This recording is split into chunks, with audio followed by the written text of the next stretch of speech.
senses that deceive you. Look, just part of the disguise, see? It slipped.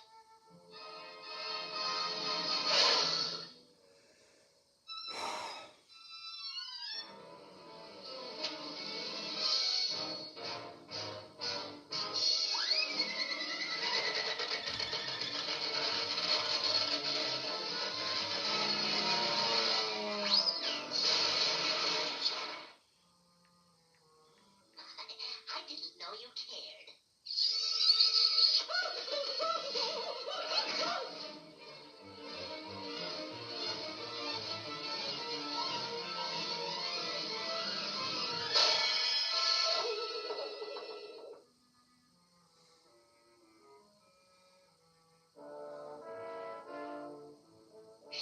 The trouble you can get into just because you want $5,000.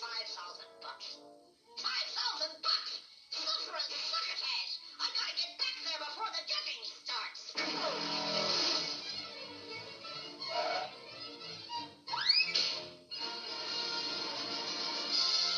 And the first prize of $5,000 for the best rooster goes to this splendid Rhode Island red Buff Orpington. Congratulations. What a phony. And now, the $5 prize for the best duck. Oh, well, who am I to sneer at a fast fiver? Congratulations.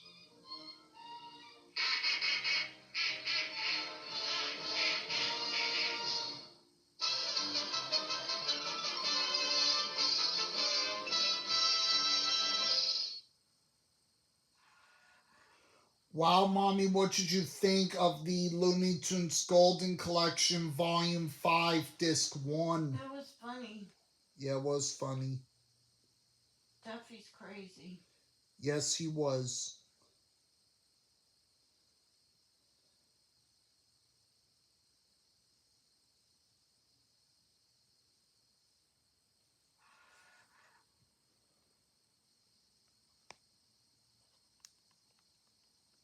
No commentary. No auto programs.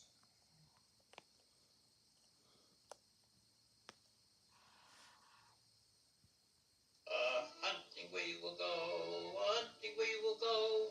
I own the mill, we oh, hunting we will go. I'm a wet-hot sportsman after wild game. Huh?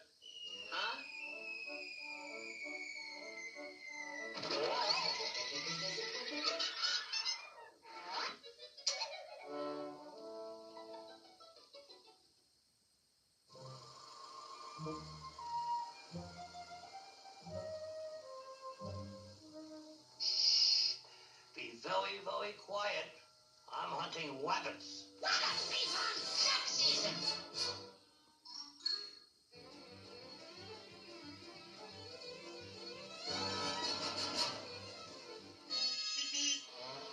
Hello, young lover.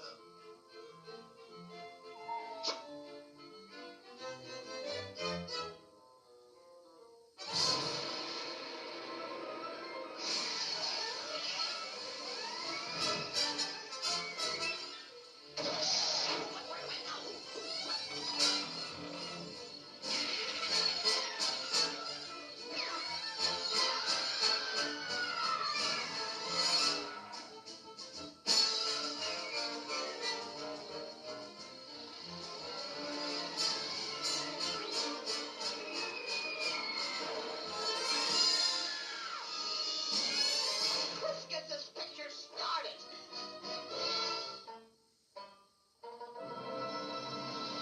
No, I've been a fan ever since I was born. It's the kind of comedy that's universal. I think I enjoy the cartoons more as an adult. They were smart cartoons with real characters with real problems, and so that I think is what really captures everybody's interest. The characters got to do the things we all wanted to do, but got punished for. I like Marvin the Martian. He's just intriguing. Capture that creature and return the Illudium Q-36 explosive space modulator. The alien has stolen the space modulator. There's kind of evilness in Daffy that is always, coming to the surface. The cotton gin was invented by Eli Whitney. You're absolutely correct. And let me remind you again, folks, that you're listening to Truth or...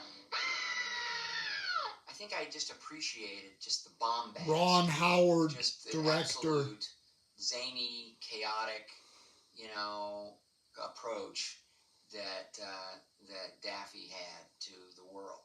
Pep is one of my favorites. Whoopi Goldberg. He's relentless. He's what you want your agent to be. Oh, hello there. I am so glad you could come. You have never looked more ravishing. Do you mind waiting just 1 minute, golden girl, while I slip into something more comfortable? You relate to them. They're flawed, they've got impediments, but they're still outrageous. Wedded season! Duck season! Wedded season! I say it's duck season, and I say fire!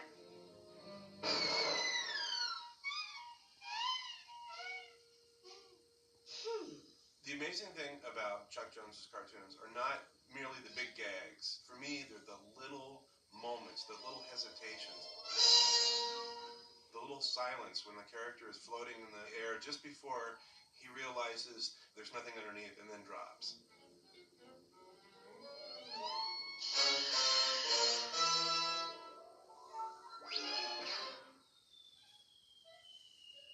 Probably the greatest influence I've ever had personally is with the work of Chuck Jones.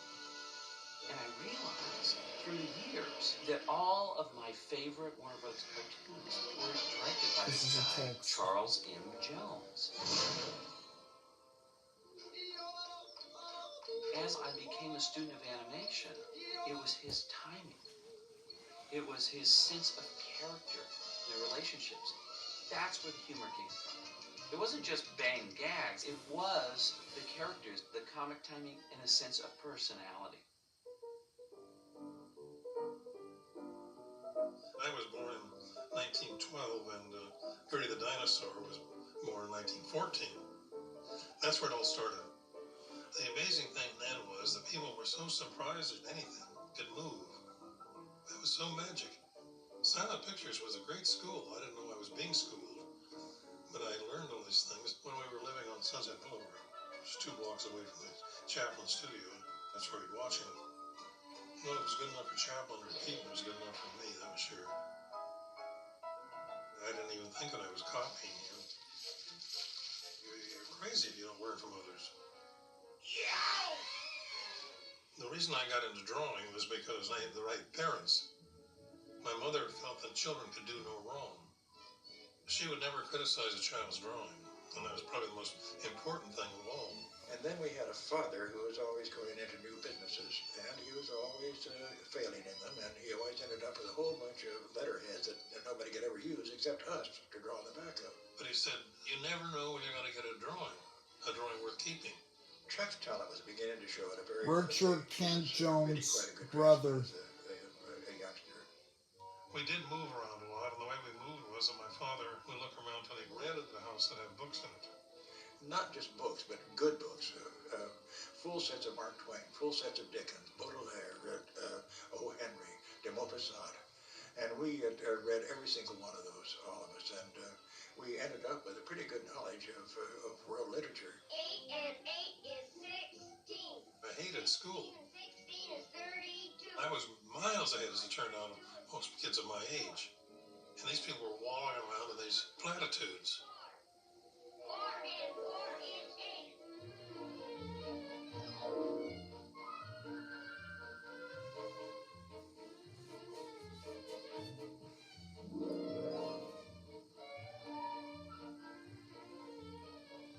Well, Mr. Phillips, daydreaming again? The great good luck that I had was that my father realized that I was so bloody unhappy in high school that he took me out of high school and put me in Chouinard Art Institute. Chuck graduated from the Chouinard Art School, I think it was in 1930. And then he drew portraits for a couple of years when he was on, at a place called Olvera Street, which was a tourist trap. I don't know how I ever got the idea that I could draw pork that was worth $1, but we did. I discovered Little that no matter Orphan what they look Airedale. like, you can make them look pretty in profile, because they'd never seen their own profiles. So by doing that, they'd go away happy and I'd get my $1. Every time you make a caricature, you lose a friend. I didn't know I was going to be an animator. Even when I went to art school, I didn't know what I was aiming for, because I knew that they made these pictures, but I didn't know how. So rather than being an artist, as the guys from New York called it, I became a cell washer. In those days, the cells were actually made of celluloid, and they cost 7 cents a piece. I remember that clearly. There were these things called cells, and not only did they use them to make animation, they reused them to save money during the Depression. It was cheaper to hire somebody for $15 a week to wash cells than it was to go out and buy a whole new set of them. Having worked his way up literally, and he worked for iWorks, and he worked for all sorts of people in the profession. He worked his way up to animator, and he was now animating for really good directors. Fritz Frilling, Tex Avery, everybody had their own individual styles, and he was learning what to do, what not to do. The Warner Brothers animation department, which for a long time was Leon Schlesinger Productions, wasn't even officially part of Warner Brothers, did not exist on the Warner Brothers studio lot in Burbank. It was sort of an annex of the original Warner Brothers property on Sunset Boulevard. And the area that was assigned to the animation department was dubbed by its denizens Termite Terrace, apparently not without cause. It was kind of a ratty old building, it was falling apart. But it was the kind of environment where great things come out of. When Chuck first started out, his cartoons were, I think, considered aggressively cute. He did a lot of very round, soft Sniffles the Mouse cartoons, and there's a very pronounced Disney influence in those years. He was kind of doing Disney-type things, just a lower budget. But it wasn't that dynamic kind of thing he did later, It's sure nice and dark, all right. Oh. Well, I was criticized because they said I was imitating Disney.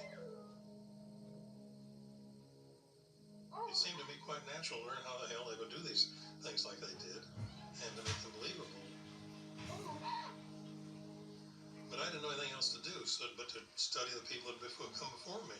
Disney had established a fortress Glenn of very Keane, sincere Super Animation, Disney Future Animation. Just by its nature is calling for somebody else to come along and do something with an edge to it or a bite to it. What it was that caused him to absorb more of the Warner's wackiness over that 4 or 5 year period, that transitional period from his first films to his first great films, I don't know.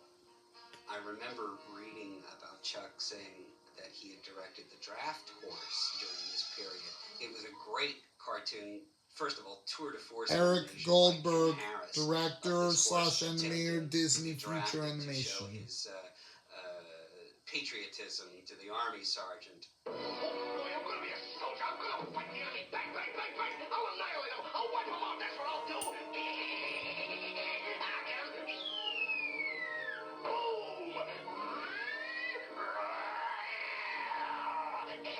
The draft horse, it isn't comfortable for a horse to assume those positions.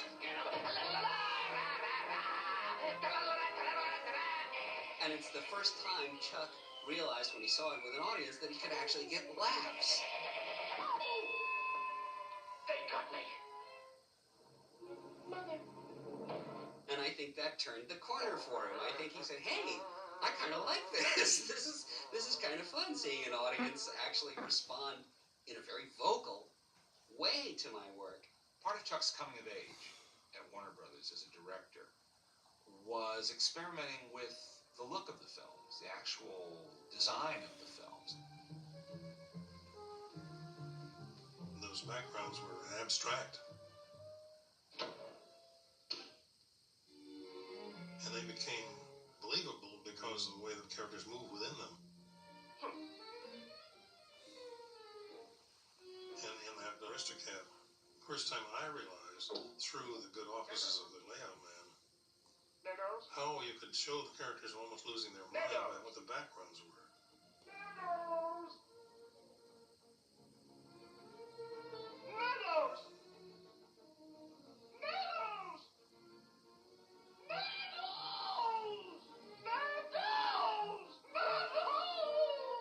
And by using that, he could show the degeneration of the character's mind.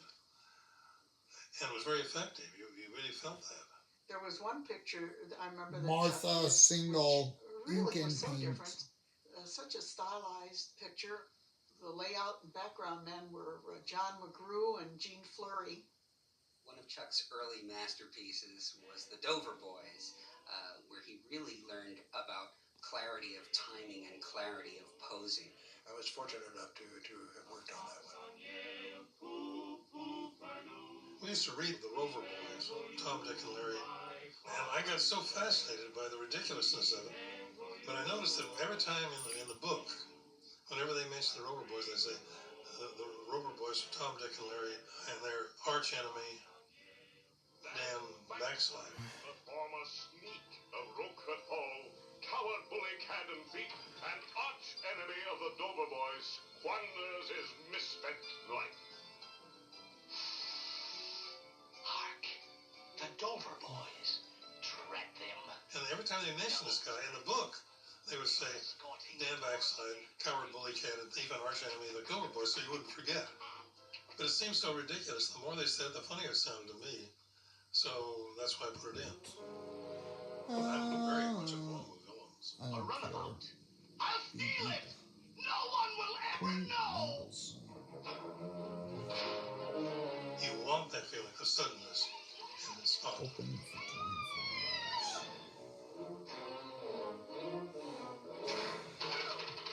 And the way that he would make the timing crisp is that he would go from one pose over here to another pose over here with what animators call smear drawings, so that he would take about 3 frames where he would establish one pose here, one pose there, and then smear all the way between both poses at once, and then fold up into the final drawing. It was an unbelievable thing. It was one of the first uses of what people now call limited animation, although I prefer to think of it as stylized animation rather than limited animation, because the animation is still great. It's just pushing a pose for all of its value. Management didn't know anything about cartoons. They didn't know humor. They didn't know creation. All they wanted to do was make money. Every so often something would sneak through, like the Dover Boys. When he did Dover Boys, he caught hell from the front office. They didn't want that limited animation, even though it was great. They got fired a number of times, but they didn't seem to take. I don't know. I didn't know I was fired, so I stick around. Chuck was a lot of times working with characters who'd been originated by others, and he put his stamp certainly on Bugs Bunny as much as anybody did, but he didn't actually originate it. And that goes for Daffy and Porky and all those guys. But the Roadrunner and the Coyote were entirely Chuck's, as were Pepe Le Pew and some of the later characters. If you think of Bugs and Daffy and Porky as characters who are like actors who work for different directors, depending on who's directing the movie, I mean, you'll see that they actually have different personas and depending on who's directing. But when Chuck is directing, somehow the characters have extra depth. Chuck directed a picture called Presto Changeo with that rabbit.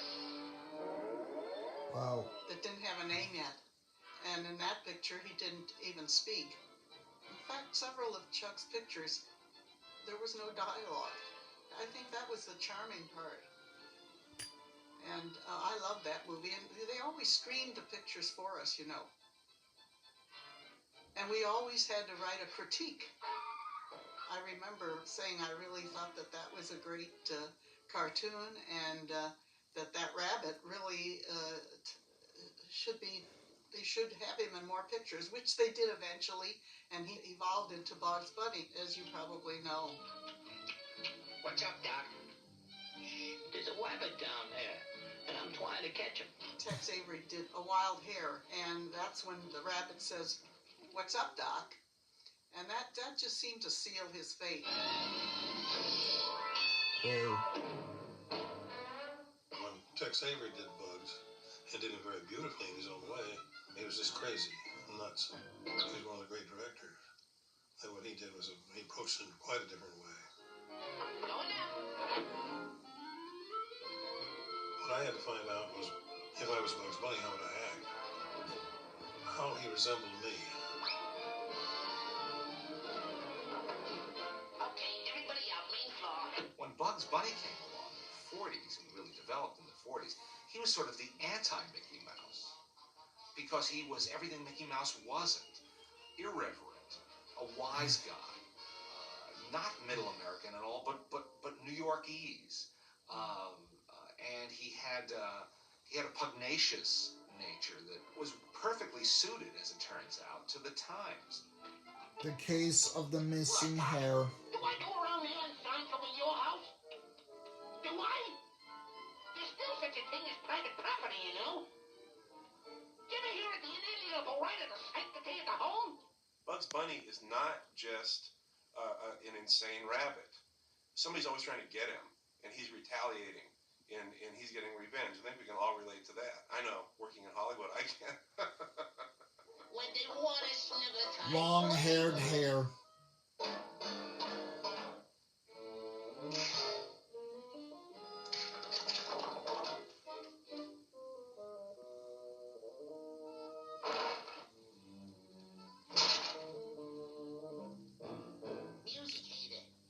And it was that kind of stubbornness, I think, that sometimes gave us a pretty good idea of what Bugs Bunny was all about.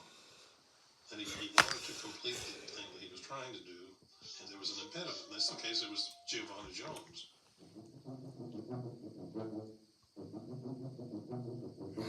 Uh-oh.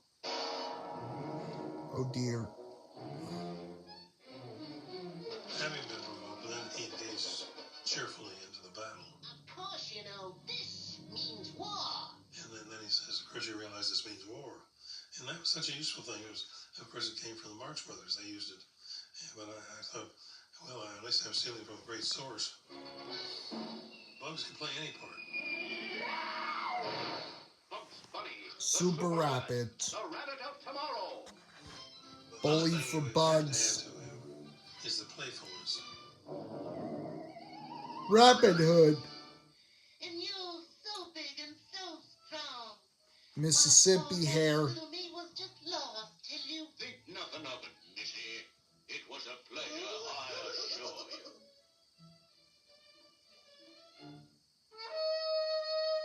And the idea of Bugs playing the femme always kind of made me laugh.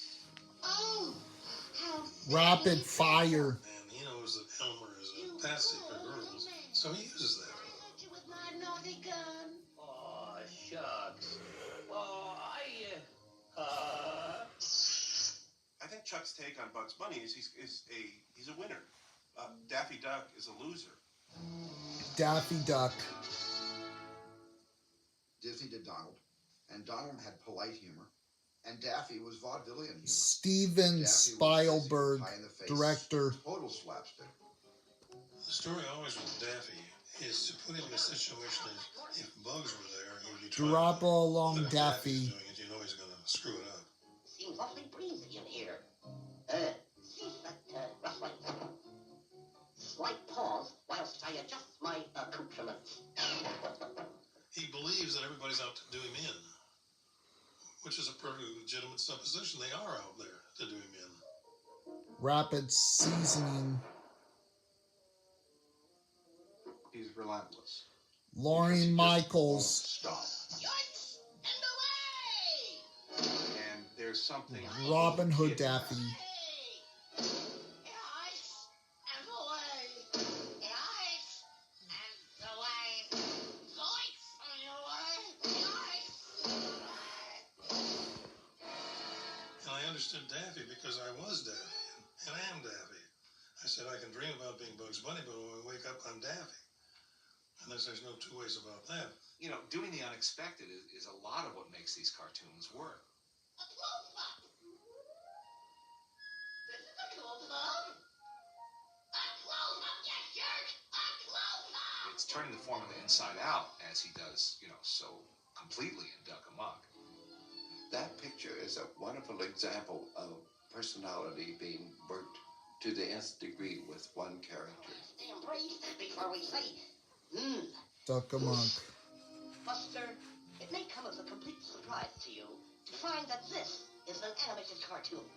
And that in animated cartoons they have scenery. And in all the years of...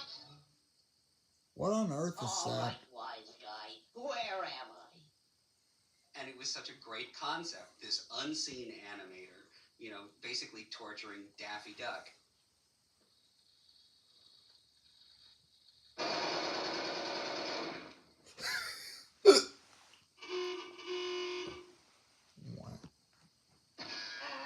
It was an inappropriate quality of everything.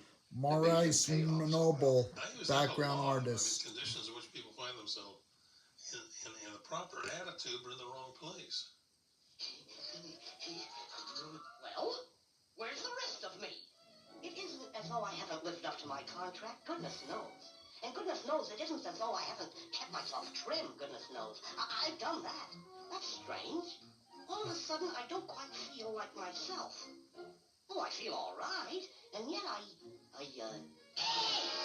you know better than that. Well? It really played with the conventions of animated cartoon making. Who is responsible for this? I demand that you show yourself. Who are you? Ain't I a stinker? There's a wonderful series he did with Daffy Duck and Porky Pig. They were kind of parodies of lots of different either TV shows or film genres. Are you ready, eager young space cadet? I'm Duck Rogers, Duck Dodgers. Then make way for Duck Dodgers in the 24th and a half century. Oops, had the silly thing in reverse. And I think that was one of the first big plays with a Martian. Got the drop on you with my disintegrating pistol. And brother, when it disintegrates, it disintegrates. Well, what do you know? It's disintegrated.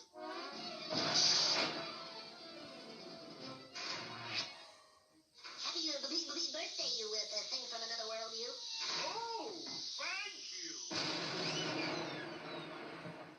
I wouldn't be surprised if you can get George Lucas to someday admit that the entire costume design for Darth Vader came from The Martian. Yeah, Lucas admits that. I would have liked to have seen Marvin the Martian as Darth Vader. I'm your father. Wow. Luke, use the Force.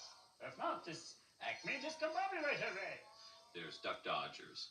But I love Rocket Squad, which is so great. It's like a dragnet in space with those two guys.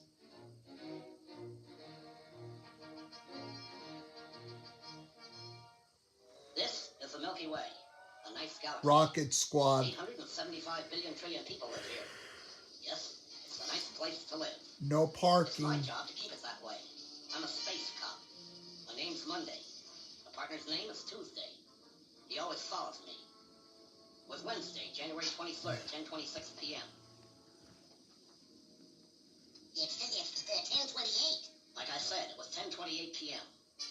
The genre parodies give you a big leg up. You can just worry about the content. The form is kind of set. Joe, come right over, please. I need your help immediately. Right. My interview with the chief was brief and to the point. He wanted me to find out who the flying saucer bandit was, and then to place him under arrest. I consented. Because the audience knows the reference points, he can move much faster, and he can just concentrate on being funny, which he does brilliantly. By the time I was about 6 years old, all we saw were silent pictures and very flamboyant action. You ain't got a chance. I'm the hero Scarlet of this picture, Pumpkin and you know what Nickel. happens to the villain. So what's to know? I grew up on Doug's Fairbanks. I wanted to be that kind of a dashing hero. And then when I got to Daffy Duck, boy, he was not the right person to be that great.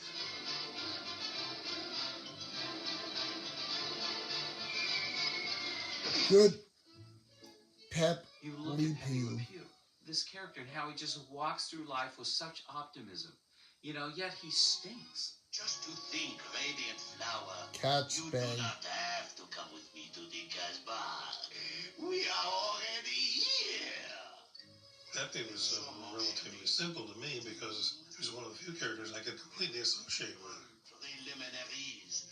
Because I wasn't a very attractive young man. Unless I didn't think I was, which is the same thing.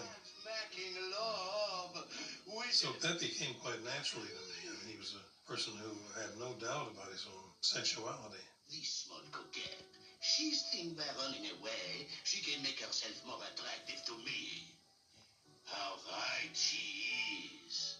Chuck loves to talk about being ignored in high school by the girls, probably because he was a lot younger than they were, and Pepe's endless pursuit and self-confidence, which Chuck, of course, did not feel.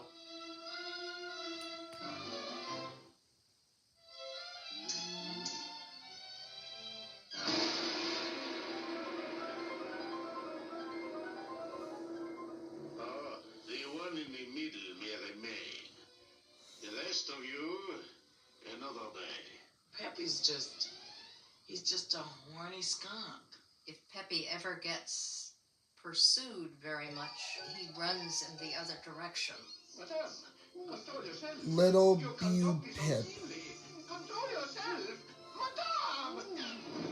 Why is it that whenever a man is captured by a woman, all he wishes to do is get away? All the girls like Pepe Le Pew. Chuck The did Bee a and series of Beard cartoons Birdie. with Hubie and Birdie, these two characters that I love. Hey, boy, come in. Mouse Wreckers. Yeah, Hubie, what is it, huh? What is it, what is it? Welcome to our new home. It's nice, huh? Yeah, sure. And one of them is very bright, and the other one is not. And the bright guy sees a way of getting rid of the cat, but the other guy's tickled by it. Well, see now, this is gonna require strategy. The thing we gotta do is we gotta get that cat out of the house. Now here's what you should do, boy. I needed a cat who would be bedeviled by these two mice who were trying to get him to move out of the house. That's the whole story.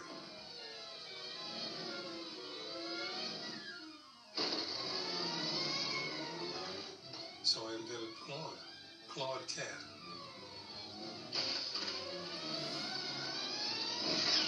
Whoa. The Simpsons has always been given credit for showing the American dysfunctional family. But you look at those three bears. The three Junior bears. And Henry and that poor hapless wife. That's the American dysfunctional family predating The Simpsons by 30 or 40 years. Once upon a time, in the deep woods, there lived three bears. Papa Bear, Mama Bear, and Baby Bear. Bare feet.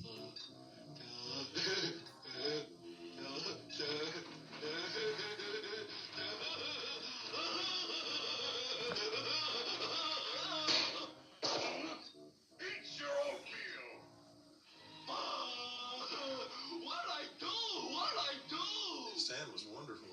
When he came to work for me when I needed the baby bear. And he was 18 years old. I played the junior bear that talked like that. I remember Stan one line, Freeberg. on Father's Day, Yeah, I they don't drove remember the this words. father bear crazy. Presenting a Father's Day Bear for poem, punishment.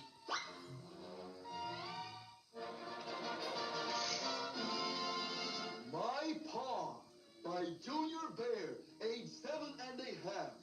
When my poor little pinafores all wet with tears, who says, there, little man, everything is all right. My paw. I don't want breakfast in bed.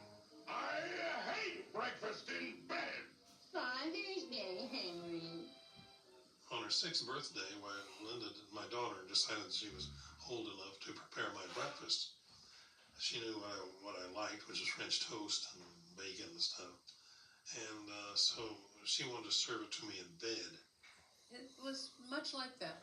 Linda Jones He'd say, Clough, I hate breakfast daughter. in bed. Why do I have to have breakfast in bed? And my mother would say, because it's Father's Day, dear. And he would say, all right, I'll have breakfast in bed then.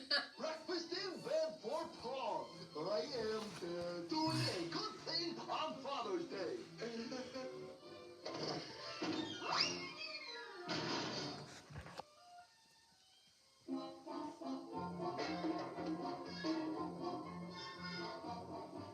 Good old breakfast for good old dad on good old Father's Day, you know. Coyote and Roadrunner. The cosmic significance of the Roadrunner chase is something that, you know, is pretty much inescapable. The reason that you're watching the cartoon is because he's never going to catch the Roadrunner. There's no way. He's fated to never do it. The repetition and the variations of changes on the situation are unique, I think, in the annals of filmmaking. My Maltese and I were zipping along. which would be a parody. Why was everybody chasing everybody else?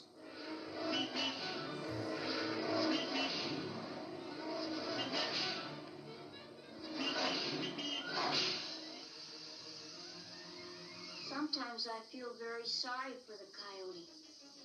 Zip, Sometimes zip, I wish hooray. he'd catch him. If he caught him, there wouldn't be any more Roadrunner. You wouldn't like that, would you? No. I mean, a 3-year-old can relate to the Roadrunner and Wile E. Coyote. I mean, you can identify with that hunger, that need to get the meal, you know? And yet you want to be able to run away from the monsters who are chasing you. The coyote could only be victimized by his own ineptitudes and his trust in the Acme Corporation. Scrambled Atches. Practically every product that the Coyote orders, or the Warner Brothers character uses, is from the Acme Company. The products themselves were anything but the Acme of their manufacturing. Gee Usually they whiz. backfired completely.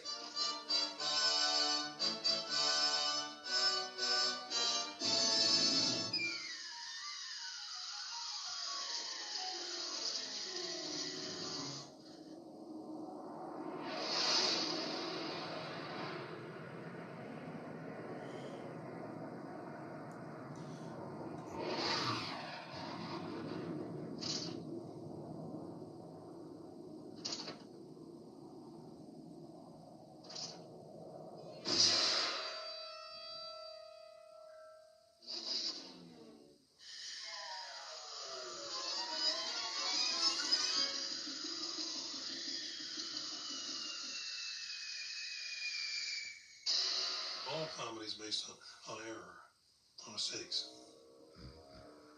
Zoom and board. And who was it, Mark Twain said something about stepping on a banana peel.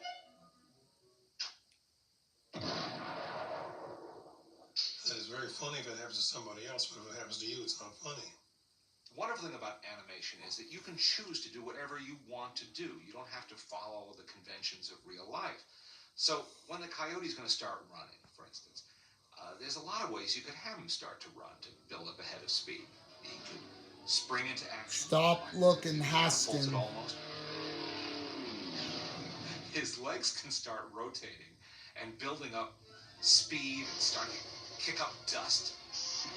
The feet go first. Hip hip And then he has hooray. to sort of move the rest of his torso to get in sync with the bottom part of his anatomy. Fastest with the mostus. In the Chuck Jones tradition, Roger that happens all the Ebert, time. People are film constantly critic. flattened and then they pop up in a 3D Woe dimension be gone. When you see a Chuck Jones character in the beginning of a film, you know that that person or that animal is not going to stay in that shape for 6 minutes. They're going to be going through a lot of different kinds of physical manifestations.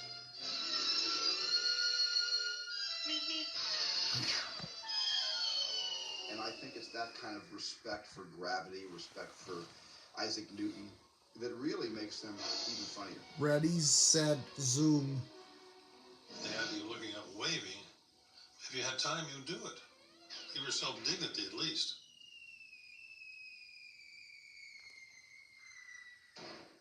Return, my love. A longing burns deep inside me. Return, my love. I want you always beside me. Love like ours must be made for you Oh. and for me. Can't you let me sleep? You're very rude. Sorry.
No Bugs Bunny shows.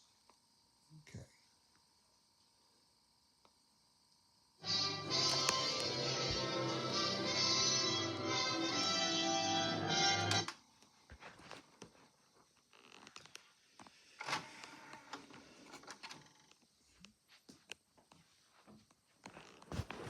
We're done.